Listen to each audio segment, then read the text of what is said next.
Y bueno, tenemos un edil del Partido Nacional, Carlos Estajano, que sobre el tema del agua siempre ha hecho planteos, siempre ha estado dentro de su preocupación, ya desde el periodo pasado, y por eso dijimos, bueno, vamos a invitarlo para hablar específicamente de este tema, más allá de algún otro que podamos tocar de la Junta, muy por arriba, pero básicamente queremos hablar de estas cuestiones que tienen que ver con el agua, no solamente el Maldonado. Carlos, bienvenido, muchas gracias Bueno, por estar presente por acá.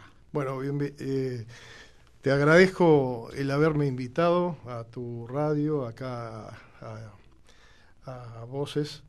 Y bueno, intentaremos tratar profusamente el tema del agua, tanto a nivel nacional como a nivel departamental. ¿Por qué te ha interesado tanto el tema? ¿Es parte de tu tarea? ¿Vos sos...? Sí, yo soy ingeniero agrónomo. Seguro. De todas maneras, cuando yo hice la carrera, el tema del agua todavía no era un tema tratado técnicamente en la ingeniería agropecuaria. Hoy ya es un tema que se vive.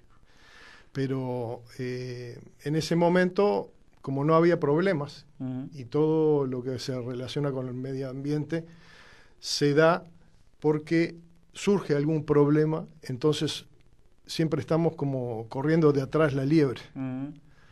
Estamos yendo siempre atrasados. Y en el tema del agua estamos muy atrasados. Yo creo que todo también podemos decir que quizás la gente le empezó a prestar atención más allá de los perjuicios a partir de toda la movida de Bonia, todo el lío que tuvimos, el conflicto. Creo que como que la gente ahí empezó a tomar un poco más de atención sobre el tema del agua, en serio, ¿no? Sí. Y en el caso acá de Maldonado, el tema empezó a pegar fuerte cuando Doña María abrió la canilla un día y ya no tenía agua potable. Claro. Ahí si bien nosotros habíamos alertado varias veces de lo que iba a ocurrir si no se cambiaban los filtros actuales por carbono activado granular, de todas maneras la población no le tomaba respuesta a ese tema porque no tenía un problema en su casa. Claro. Ahora, cuando el problema llega a la casa, y sobre todo el tema de los técnicos, lo más importante de todo es alertar antes de que ocurra el problema. Desgraciadamente, nuestra población no tenía la cultura necesaria adquirida en la escuela, en universidades y todo eso, y no pudo tener conciencia en ese momento del problema que se les venía. Cuando ya lo tenía, ya estaba el problema en su casa. El tema pasa por la expansión, bueno, hubo una... Sí, una expansión del tema agropecuario, pues claro, la soja... Yo te explico ese tema. El tema agropecuario, hace 20 años atrás, hubo un cambio sustancial en el tema agropecuario que se llamó la Revolución Verde.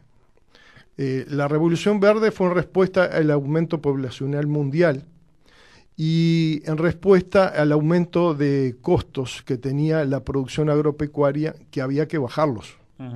Entonces empezamos a pasar de un sistema que era arar las tierras a un sistema que químicamente destruía todo el tapiz superficial y lo dejaba apto para la plantación de cultivos, que también esos cultivos eran genéticamente controlados, o sea, eran cultivos que tenían resistencia, por ejemplo, al glifosato, y por lo tanto se eliminaban las gramíneas y todos los contaminantes, las malezas y todo, con glifosato. Entonces el cultivo perduraba, pero lo otro se eliminaba. Eso empezó a traer problemas. El glifosato se empezó a ir a las vías de agua, Claro. como ríos, lagunas, sobre todo las lagunas donde se concentra y después es muy difícil sacar. Pero también hubo otro problema, el aumento radical de la producción de materia seca de todos estos cultivos se dio por un aumento en la fertilización de los cultivos, que encontraron un suelo que en realidad no eran incorporados al suelo, sino que quedaban en forma superficial. Entonces, por ejemplo, el fósforo se iba mucho más fácil a estas vías, como ríos y lagunas. Y no después, la absorbía la tierra, digamos. No, absorbía en parte, en otra parte se iba. Entonces, eso fue creando un aumento sustancial de los niveles de fósforo de todo, los ríos y lagunas del país. Eso se está dando también a nivel mundial. A nivel mundial se calcula que el 50% de todas de los lugares donde hay agua está contaminada con este aumento del fósforo. Pero sobre todo en un país agropecuario como el uruguayo. O sea, acá estamos produciendo para el mundo. Entonces estamos sufriendo la contaminación por dos lados, por el aumento de la producción a la que tenemos que exportar, pero también a la que tenemos que consumir. Entonces eso llevó a que de un momento a otro empecemos a tener niveles de fósforo altísimos. Por ejemplo, te voy a dar una medida.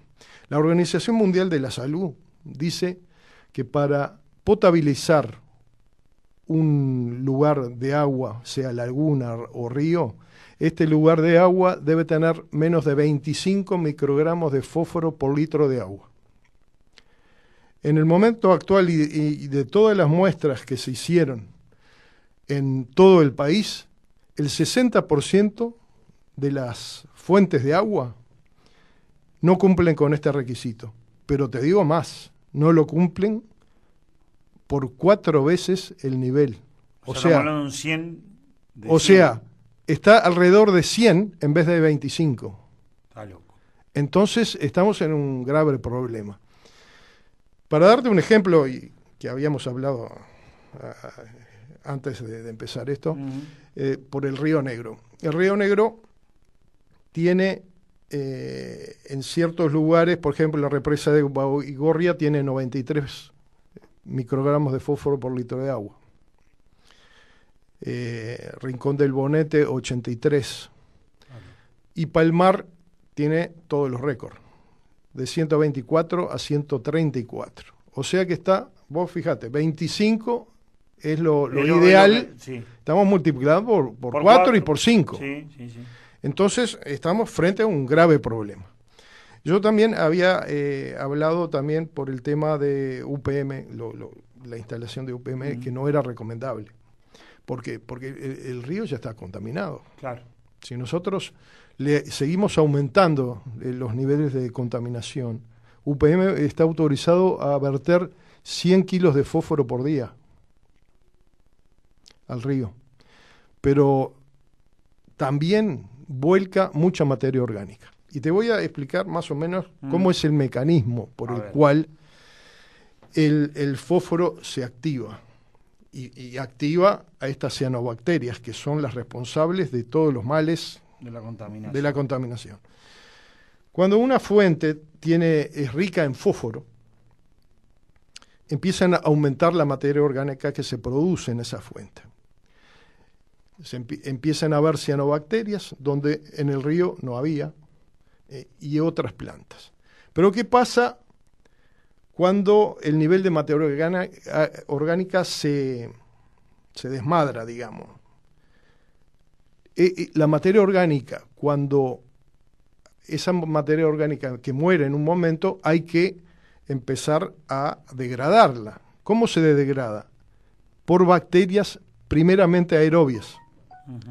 Las bacterias aerobias empiezan a degradar esa materia orgánica tomando el oxígeno del agua. Por lo tanto, empieza a haber una falta de oxígeno en el agua, y esa anoxia, o sea, hasta llegar a un grado anóxico. Termina matando todos los animales. Entonces empiezan a haber esos problemas de la muerte de animales, pero sobre todo de un cambio de equilibrio Claro. en todo el sistema. Porque los depredadores naturales. Todo, pero además el fósforo tiene una condición que en anoxia se libera de la parte del fondo del río o laguna. Cuando hay anoxia se libera, o sea, el fósforo atrapado en ese lodo empieza a pasar a la fuente de agua. Entonces es una forma de multiplicar el fósforo en forma geométrica. Entonces, con esa multiplicación, con las algas que ya están invadiendo toda la superficie y todo el volumen de agua, se produce un quiebre y se produce la anoxia de todo el río, llegado un momento. Que por otro lado, esa es la forma en que pasamos de un río primero a un pantano y después a tierra firme. Es un proceso natural que se da en la naturaleza. El problema es que cuando llega la anoxia, ya esa materia orgánica es tratada no por bacterias aerobias, que ya murieron, sino por anaerobias. Cuando se produce el proceso anaerobio, eso se empieza a dar producciones de ácido sulfídrico y metano, que es literalmente cuando se pudre el agua. Sí, claro. Sí. Ese proceso que se da en la naturaleza en forma totalmente normal, nos transforma el río ese, primero en pantano, después en tierra firme. Sí, claro. Porque agua podrida. Agua podrida, exactamente. Ahora, ¿cómo sujetamos eso? Porque, a ver... es un tema cultural en primer lugar, porque el que no sabe es como el que no ve. Claro. Si vos no y como sabés, estamos lejos, pensamos que eso... Claro, exactamente. Entonces hay que evitar de todas maneras que venga el fósforo que se junte con el agua ahí, porque eso va a potenciar esas algas que te voy a dar un dato que es escalofriante, que lo obtuvimos porque vinieron unos brasileros a dar una charla y que analizaron el problema del Bloom del 2015, fue donde no se pudo potabilizar el agua en Maldonado. Y te puedo decir que en el pico del Bloom, las células del alga pasaban, que empezaron en 55.000 por centímetro cuadrado de laguna, pasaron en 24 horas a 250.000. O sea, la población de algas se reprodujo 5 veces en 24 horas. ¿A qué se debió eso? Eso se debió a los factores, a varios factores, pero en primer lugar al nivel de fósforo. En segundo lugar a la radiación que había en ese momento, que era alta. En tercer lugar a que era una especie que se desarrollaba no solamente en la parte superficial, sino en todo el perfil de agua. Por ejemplo, la cilindrospermosis, te voy a dar un dato que capaz que mucha gente no lo conoce. La cilindrospermosis era un alga que para UGD no estaba dentro del protocolo de planta. O sea, estaba así, por ejemplo, en Estados Unidos, que se toman 14 algas como muy peligrosas, pero para UGD no estaba dentro del protocolo. No la teníamos. No la tenía en el estudio. Entonces eso llevó a que el protocolo de planta era esperar el bloom superficial de la laguna, que se ve perfectamente porque queda verde, y después lo que se hace ahí son bajar las tomas más abajo para no agarrar el bloom de algas. Ahora, ¿qué pasó con cilindrospermosis? Se desarrolla en todo el perfil de agua. Por lo tanto, cuando... Con bajar la bomba no alcanza. No, ni siquiera se dieron cuenta los técnicos que había un bloom. Porque el problema cuando... Si hubieran hecho los análisis de laboratorio de, por ejemplo, que tenían que haber hecho, se hubieran detectado clorofila en el agua, que eso te indica que hay un bloom. Ahora, el análisis ese estaba condicionado a si veían el bloom de agua. Como no se vio el bloom Claro, de porque agua, es hacia abajo el sabor. claro, eso se desarrolla hacia abajo y vos ves el agua transparente, Claro. que se da porque justamente es transparente y porque justamente todas las radiaciones solares invaden todo el perfil de agua. Y por eso se reproduce mucho. Entonces, cuando se dieron cuenta, porque para mí quien denunció el bloom fue doña María cuando abrió su canilla y estaba el agua con olor a podrido. ¿Qué pasó? El bloom se chupó todo para adentro. Cuando llegó a las cañerías, los técnicos no sabían qué había pasado. Porque veían el metabolito adentro de las cañerías, pero no lo veían en la laguna. No había bloom. Entonces, claro, ahí empezaron los análisis y ahí se dieron cuenta que por el análisis de clorofila tenemos otra alga, que hay otra alga, una alga que se dijo que era novedosa, que en realidad ya había estado en la Laguna Blanca. Lo que pasa es que en la Laguna Blanca, fíjate la contradicción, en la Laguna Blanca había filtros de carbono activado granular y nunca hubo problema de agua.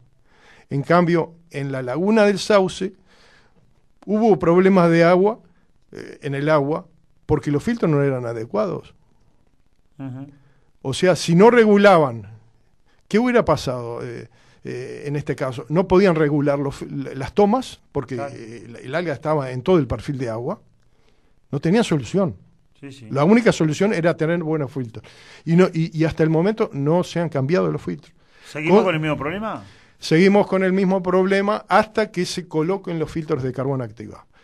Con la Comisión de Medio Ambiente de la Junta hicimos un periplo por por 5 ministerios, en el cual llegamos al Ministerio de Economía, porque ya nos habíamos dado cuenta que el problema de invertir en Maldonado era en parte económico. Había que invertir 15 millones de dólares. Y si no, no teníamos los filtros. Entonces, después de ese periplo que hicimos, se hizo un expediente, que ahora no recuerdo el número, en el cual el gobierno se compromete a poner los filtros para el año 19. Estamos como para empezar obras acá en la planta de UGD cuanto antes posible, porque si no para el 19... Estamos con la espada de Damocles. Claro, encima, ¿no? Tenemos un año. Donde pase otra sequía como aquella, que se den además una serie de condicionantes atmosféricos, estamos al horno. Estamos en el horno, sí. El panorama es exactamente el mismo. Estamos dependiendo del alga esta, porque el alga esta tiene otras características. No son las 4 o 5 algas que se toman en el protocolo, son 200. Son 200 especies que cambian según la condición del clima y también de la laguna. O sea que no es moco de pavo esto. Carlos, con el carbono activado, ¿qué logramos? Bueno, no solucionamos del todo el tema. Exactamente. Porque el tema de fondo es la expansión del agro alrededor de la laguna, el vertido de... Y del vertido de efluentes de la parte... ¿Y eso cómo lo solucionamos? Y bueno, en primer lugar, hay que eliminar las tomas que van hacia la laguna, que son las de contaminación directa.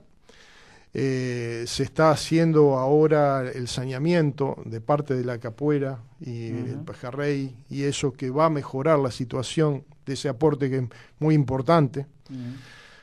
También yo propuse en un momento, porque desde la Comisión de Medio Ambiente propusimos, en cuanto pudimos hacerlo, 14 medidas, dentro de las cuales era una, transformar a toda esta zona en una zona protegida, pero también una zona certificada ecológicamente, porque ahí, cuando uno certifica una zona ecológicamente, para la producción de cultivos, que pueden ser orgánicos, lo ideal, digamos, para esta situación y para el control del problema en la laguna, evidentemente, ahí sí van a haber controles. Claro.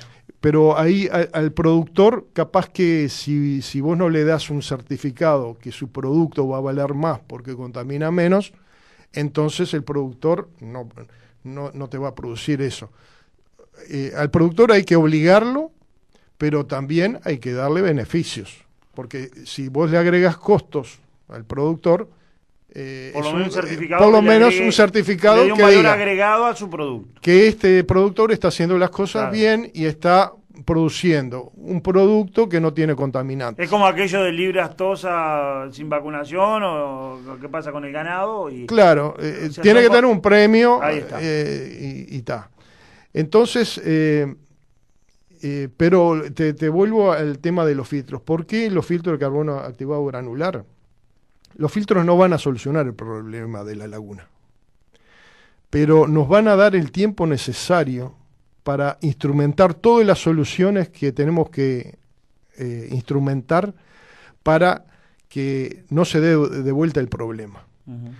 Es como un crédito en tiempo, mientras que estén los filtros, no tenemos problema, y si no los tenemos para el 2019, vamos a estar jugados. Es como una ruleta rusa. Sí, obviamente. Y estamos llegando a un perjuicio que puede ser no solamente de la salud de la población, sino también un perjuicio económico.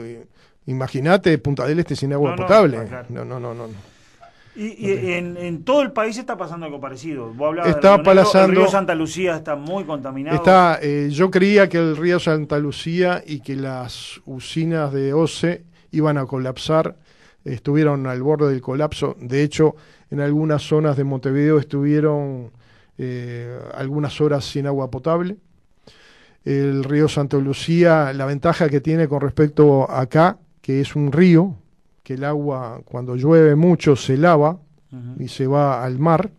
Acá el problema que tenemos es que la cantidad de agua que se cambia en la laguna es alrededor de una vez por año. Se puede vaciar, o sea, cambiar la cantidad de agua en la laguna, y por lo tanto el reciclaje, la expulsión de todos esos niveles de fósforo y eso es muy baja. Sí. Además, hay otro problema acá, que en la represa el agua sale a nivel superficial y no tiene un desagüe a nivel profundo. O sea, los barros donde se aloja, se acumula el fósforo, en realidad quedan en la laguna y se van acumulando y van aumentando los niveles de fósforo. Seguro. En la laguna acá del Sauce, los niveles de fósforo ya están estabilizados más o menos en los 100 microgramos de fósforo por litro de agua. O sea que estamos 4 veces por sobre la normativa, que es una normativa nacional, porque la adoptó el país en 1979, creo, y es normativa. Y es tomada de la OMS, como no se podía hacer de otra manera, un organismo mundial.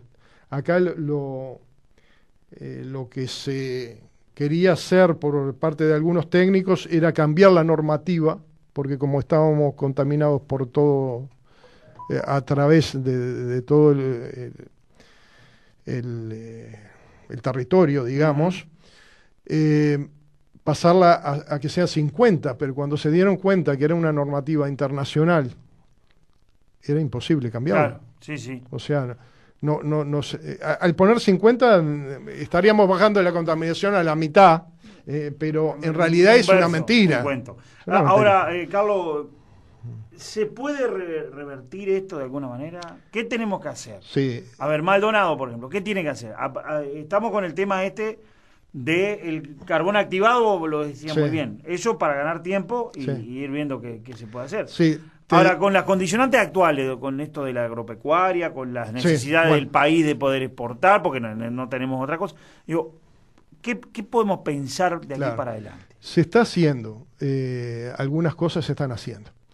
Por ejemplo, es fundamental, ya te dije, los filtros de carbono granular, que nos dan un tiempo, pero también se están haciendo trabajos, que es la territorialización de estos lugares donde en primer lugar yo estoy en la Comisión de Cuenca. En la Comisión de Cuenca se propuso que se deje en forma rural, que no sea fraccionable, los terrenos de la cuenca. ¿Eso cuando se hizo la ley de ordenamiento territorial se cambió o algo? Eso se está haciendo. Hay una, ¿cómo se llama? Cuando tenés una prohibición de innovar, hasta tanto no esté la ley, el decreto aprobado. Uh-huh. Y es justamente que que permanezcan rurales toda esa zona y que no se permitan fraccionamientos. Uh-huh. Eso está relacionado a la densidad poblacional, que en realidad todos estos contaminantes se dan porque la población aumenta, claro, además de que se hacen mal determinados cultivos. Por otro lado, hay un proyecto del Banco Mundial que se está haciendo ahora, que se reunió a Calima, a Rural de San Carlos, también a la de Pan de Azúcar, donde a los productores que hagan algo innovador y que por ejemplo, eliminen el vertido, intenten eliminar el vertido de fósforo o lo minimicen con determinadas prácticas a nivel predial. Por ejemplo, en vez de los animales ir a brevar a la laguna y caer todos los excrementos de los animales en la laguna, que provocan mayor materia orgánica y todo el problema del oxígeno, que se hagan tomas de la laguna, que lleven el agua de la laguna a un bebedero, y eso indica que hay que gastar plata. Claro. Por ejemplo, hay que hacer bebederos, hay que poner bombas, sí, pero eso es patrocinado por el Banco Mundial. Es un crédito no reembolsable, que a cada productor que hace las cosas bien se le da un crédito hasta $8.000 por productor para que instrumente todo ese tipo de medidas. ¿Eso se está implementando hoy? Se está al borde de implementar, ya están todos los productores. ¿Eso a nivel país o No, a nivel de Maldonado. Maldonado. Eso es un crédito del Banco Mundial que va directamente hacia los productores y que se está instrumentando. En un mes ya están haciendo las obras. Es más fácil arreglar de repente entonces lo de Maldonado que lo del país, ¿no? Porque uno piensa... Es más fácil. Lo del país y el Río Negro está como está. Si hablamos de plantas futuras y toda esa... Desgraciadamente sí, yo pronostiqué un desastre inimaginable para el Río Negro si se instala Botnia. Ahora, ¿UPM qué pasa? Porque también me decían que UPM tiene la tecnología que no tiene los demás. UPM. Por menos contaminante que sea la tecnología... Siempre hay. No, hay un hecho que es incontrastable. A estas plantas se le permite verter al agua 100 kilos de fósforo por día. Es incontrastable. No, por más tecnología que tengas, si vos alimentás el río, vas a tener un problema gigantesco. Pero además de eso, el nivel de materia orgánica que va a ir al río es muy superior al que hoy tiene. Entonces vos tenés varios combos. El primer combo, que el lugar donde se va a instalar UPM2, claro, es un lugar que tiene ya problemas. Claro, porque el río Uruguay es diferente, ¿no? Claro. Si vamos al caso. No, el volumen de agua claro, es 10 veces menos que la anterior planta. Claro. 10 veces menos. Por eso, desde UPM... Y la planta creo que es más grande. Es más grande. No, por eso UPM no le alcanza con el agua del río y tiene que ir a perforaciones hasta el acuífero guaraní. Claro. Entonces, es un combo muy peligroso. Y lo peor de todo este combo es que en el propio contrato que yo leí en parte, dicen en algunos párrafos que si hay problemas en el tema del agua, UPM deberá indemnizar al gobierno nacional con $10,5 millones, siendo esta cantidad la el tope de indemnización. O sea, que por 30 años tenemos que arreglar la situación con 10 millones y medio de dólares. Vos calculás, Víctor Hugo, sí, que acá tenemos un problema mucho menor en la Laguna del Sauce y necesitamos 15 millones de dólares. Claro. Y allá, en el Río Negro, le van a dar 10.5 por 30 años. Sí, sí. Es como... Sí, sí, claro. Vamos a tener que aportar todos los habitantes del país, ¿no?, una gran cantidad de millones de dólares para poner plantas por lo menos plantas de carbono activado granular. Sí, si no, pero otro problema grande que se va a hacer, que está, el humano puede potabilizar, pero ¿qué va a pasar, por ejemplo, con los vacunos? Claro, el alimento. ¿Qué va a parecer claro, a pasar con los ovinos, con los... Y la misma... la misma... Se han reportado ya muertes de vacunos, vaquillonas, se han reportado muertes de ovinos, se han muertes de perros que han tomado, porque el perro toma de forma superficial como el ovino y toma todo el alga cuando toma agua. Entonces todos esos problemas no se van a poder resolver. Claro, el agua lo potabilizamos nosotros con la maquinita. Y estamos potabilizando. La estamos consumiendo por otro lado. Exactamente. O sea, el problema, como verás, es mucho más grave que lo que se puede denotar. La verdad que asusta, ¿no? Claro. Si uno se pone a analizarlo fríamente, el tema termina asustando. Y te doy un dato. Un dato. Este problema se detecta porque es muy difícil detección. El problema de las microcistinas, que son sustancias que el alga es una defensa natural, claro, prehistórica del alga, que si los peces comían muchas algas, morían. ¿Por qué? Porque producía esta microcistina un veneno para un control poblacional, digamos, de los peces. Pero el problema se detecta recién en humanos, que hubo también muertes, en Brasil. ¿Qué ocurre en Brasil? En Brasil, en una clínica de autoclave, o sea, usando de diálisis, el sistema de potabilización de esa clínica era deficitario. Entonces, claro, ingresaban los pacientes, se empezaban a enfermar y al mes morían. Se detectaron 56 muertes en un mes. Entonces se evitó todo la entrada a esa clínica de otros pacientes, pero finalmente se determinó que el problema de estos pacientes era la gran cantidad de agua que produce rápidamente una contaminación por estas microcistinas en el cuerpo y sobre todo en el hígado, que el hígado humano no reconoce estas toxinas, las acumula.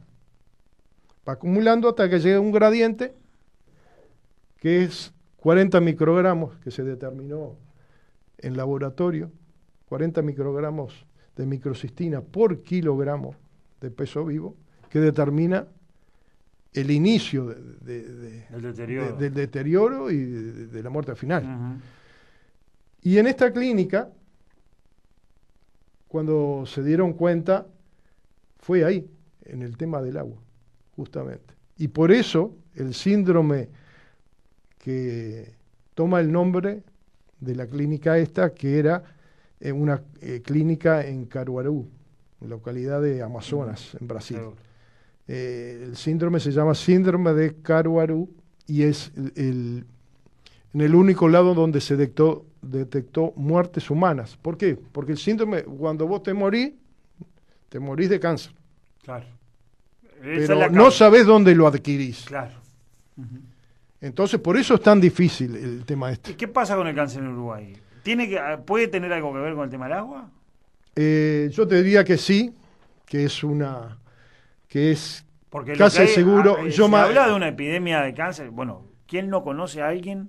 Sí, yo te diría que sí. Acá se tomó el tema del cáncer por el lado de la carne vacuna, del consumo de ácidos, de la acidificación del cuerpo.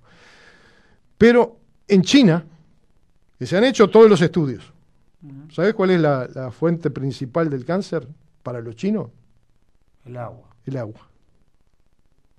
Ya determinaron que es el agua. Y acá, ¿estaremos haciendo las cosas bien? ¿O capaz que no estamos estudiando cosas que en realidad están relacionadas con esa enfermedad? Como pasó con la alga esa de la laguna que estaba abajo. Claro. No la teníamos. No la teníamos. Y muchas cosas capaz que no las tenemos. Y por eso yo dije que en este periodo indiqué que debería haber un estudio del Clemente Estable, Centro de Investigaciones Nacional, en el tema del agua. Porque puede ser que todo lo que se dice de la carne en realidad no sea la carne, que sea el agua. Y en todo caso, igual, volvemos a lo que estábamos hablando hoy. Si el Claro. vacuno toma el agua esa... Exactamente, no ya está termina en contaminado. la carne. Porque hoy se puede decir claramente que las microcistinas no están solo en el agua. Claro. Están en los vacunos que las acumulan, Sí. en las ovejas, en todos todo lados, lo que en los consumimos. alimentos que comemos, Claro. que toman agua y... Carlos, Laguna del Diario, ¿qué pasa con la Laguna del Diario? Mira que se ha hablado, yo Sí. siempre digo, bien cosas de militares, siempre había un dicho de cosas de milicos, ¿no? Sí. Cuando lo tapamos. ¿Se puede recuperar eso? ¿Se está haciendo trabajo? Yo veo que ahora se hace trabajo, está cristalina, pero... No, se puede recuperar. En realidad, estás citando la primera locución que tuve en la Junta Departamental de acá de Maldonado en el periodo pasado. Yo hablé de eso y propuse medidas también en la Laguna del Diario. Es un tema... ¿Hay que abrirla no? En el momento no se puede abrir. La Laguna del Diario no se puede abrir. ¿Por qué? Porque el sistema de acumulación de lodos ha hecho que la laguna suba su piso 3 metros. O sea que ya el agua Entonces, del mar no va a llegar. Si vos abrís la laguna, lo que va a pasar es que el agua se vacíe y se va al mar. Y vas a tener un riachito chico y no va a haber más laguna. Así, habría que hacer un dragado, una inversión muy grande. Claro. Una de las posibilidades es el dragado.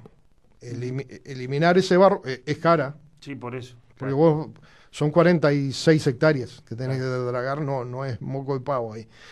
Entonces, el problema ahí, yo había sugerido en esa locución que se pusiera agua del mar para parar el equilibrio ese de producción de alga.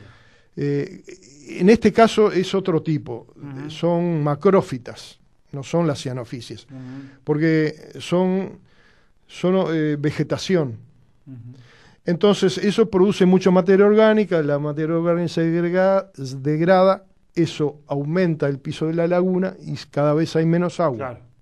Es un proceso natural. Sí, obviamente. Que termina... Se va llenando el fondo. Llega agarra un latón y le va echando tierra. Llega de pantano y después pasa a tierra firme directamente. Que ya en algunos lados se ve, con la Lausana ya se ve. Exactamente. Entonces, lo que yo había propuesto ahí era poner un gradiente de sales, porque antes, ¿por qué no pasaba esto? Porque entraba el agua salada, eliminaba la vegetación y no se producía materia orgánica en la laguna. Hoy, con el cerrado de eso, está produciéndose un cúmulo de materia orgánica muy grande, entonces, evidentemente, el piso por eso aumenta y hay que evitar que se dé esa reacción. Entonces, ¿cómo la evitas? Le pones alrededor de un 10% del agua que tiene la laguna de agua salada. Entonces, ¿eso qué hace? Hace que el proceso osmótico en la laguna no deje que las plantas esas crezcan y por lo tanto se termina ahí el problema. Claro, pero igual tendría que salir, ¿no? Porque así como, digo, a ver. No es necesario. ¿No? Si no hay reproducción y mantenés el 10% de agua salada, entonces... alcanzaría con bombear, mantener el equilibrio bombeando. Es un equilibrio artificial. Claro. Esto, pero es asimilar a lo que antes pasaba en forma natural con la naturaleza. Exacto. Lo estás haciendo en forma artificial. Está muy bueno.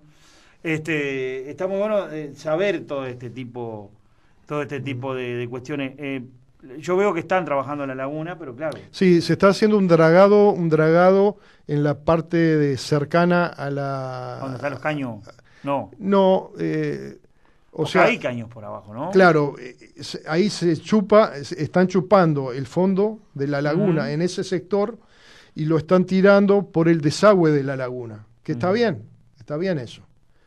El problema que eso se puede remitir a un espacio reducido donde está el que pasa por ahí va a ver laguna, pero el que está más adentro... ¿Y te han llevado, te la llevan esa ya lo has planteado, te llevan esa iniciativa? Yo te explico. Después de la locución mía, creo que fueron 2 años después, se contrataron a científicos de la Universidad de San Andrés, que vinieron a Uruguay y dijeron exactamente eso, que lo que había que restablecer ese equilibrio que se había perdido en la laguna, que era la salinización, y por lo tanto, y la única manera de hacerlo era bombeando agua salada. Y ahí se empezó a arreglar. Tuvo que venir uno afuera, es lo mismo que decía. Claro, lo que pasa es que la clásica. Cuando los de acá tocan una guitarra, la tocan más o menos, pero viene uno de afuera y la toca buenísimo. Aunque sea la misma música, ¿no? Te hago una pregunta y esta es muy de hoy. Sí. Yo sé que te involucra el gobierno, ¿no? ¿Qué pasa en la piscina? Porque Ancheta reclamó, se dijo que los filtros no eran los adecuados. Creo que al final lo reconoció, incluso el otro día le hicimos una entrevista a Martín y creo que dijo lo mismo. Sí. ¿Qué hay que hacer ahí? Bueno, en una piscina es muy fácil solucionarlo si tenés filtros adecuados. Filtros adecuados. Cambiar los filtros, o capaz que esos mismos filtros, capaz que no tuvieron el mantenimiento necesario por un problema de personal ahí y entonces quedaron mal, estaban tapados. Sí, acá se denunció que no eran los adecuados, ¿no? Que los claro, eso se soluciona con el cambio de filtros. No hay ninguna duda. Y más en una piscina, si estamos hablando en tema de la laguna y de río, esto no es nada. No es nada. Muy bien, creo que ha quedado bastante claro. Teníamos la intención de hablar contigo sobre esto, pues sabemos que lo viene planteando hace muchos años en la Junta, desde la oposición, ahora también en el gobierno. Y es un tema bien interesante e importante. Seguramente seguiremos charlando de esto a la medida que valga. El tema de UGD, ¿te tiene preocupado o no? Me tiene muy preocupado, muy preocupado. Porque en el departamento se lograron hacer las cosas porque hubo plata para hacerlas. Alcorta gastó $80 millones y los gastó bien. Fue una inversión para Maldonado. Y hizo todo el saneamiento. Imaginaste, Víctor Hugo, si hoy no teníamos ese saneamiento, lo que estaríamos pasando. Pero sobre todo porque se vienen problemas, como la instalación de los filtros de carbono activado granular, que están proyectados, pero nunca llega el momento, hay un expediente, pero nunca llega el momento de empezar las obras. Entonces yo estoy preocupado. Si UGD se va del departamento, ¿a quién le vamos a reclamar que se invierta en el departamento? Sí. Yo no creo, yo creo en la solidaridad, sí, pero la solidaridad con un departamento que tuvo el problema que tuvo con el agua, que estuvo 2 meses sin agua potable en todo el país. No, y aparte una cosa. No es solidaridad. Yo también digo lo mismo. Porque hay gente acá. Claro, aparte todo el mundo viene a laburar para acá y le terminamos resolviendo el problema. Yo me acuerdo cuando había otros. No, es que acá hay una población que económicamente no está bien. Claro. Porque Parecería que Maldonado somos todos millonarios y vamos a tomar sol a la playa, pero no es así. Acá hubo gente que apenas tenía un sueldo para comer y tenía que gastar 60 pesos por día en un bidón, en agua, que eso es muy caro. Se ha hablado, hace años que está ese tema, hay un proyecto ahí que anda en danza, que nunca se termina de concretar, eso de la potabilización del agua del mar. Bueno, sí, ahí entramos en otro problema. Es un sistema muy bueno, tanto que la potabilización esa la usa Israel, pero vamos a ir a la realidad económica. Es carísimo. Israel es un desierto, vamos a decir la verdad, que tiene petróleo, o sea, tiene una fuente económica importante. Acá, sale carísimo. Yo te digo, yo tengo conocimiento de eso y por lo estudié. Por ejemplo, para hacer el 40% de lo que produce la laguna del Sauce hoy, el 40%, hay que gastar 30 millones de dólares. ¿El 40%? El 40%. Y estamos hablando que acá en Maldonado están preocupados porque tienen que invertir 15 millones para solucionar el 100%. Claro. O sea que no es... Sí, es antieconómico. Es antieconómico. Allá lo hacen porque es necesario, les sobra porque la plata. No, y no tienen otra posibilidad tampoco, porque el agua no cae del cielo. Es indispensable, exactamente. Es eso. Carlos, ha sido muy bueno esto, te agradezco muchísimo y a cuenta de más seguramente. Muy bien, bueno, gracias Víctor Hugo y cuando quiera me invitas acá que... ¿Cómo no? Con gustoso concurriré también. Muy bien. Carlos Estajano, edil del Partido Nacional, hablamos de un tema sensible como el agua, con alguien que conoce y que viene planteando el tema hace muchos años y nos consta. Hacemos una pausa y regresamos, seguimos en la mañana hasta las 11:30.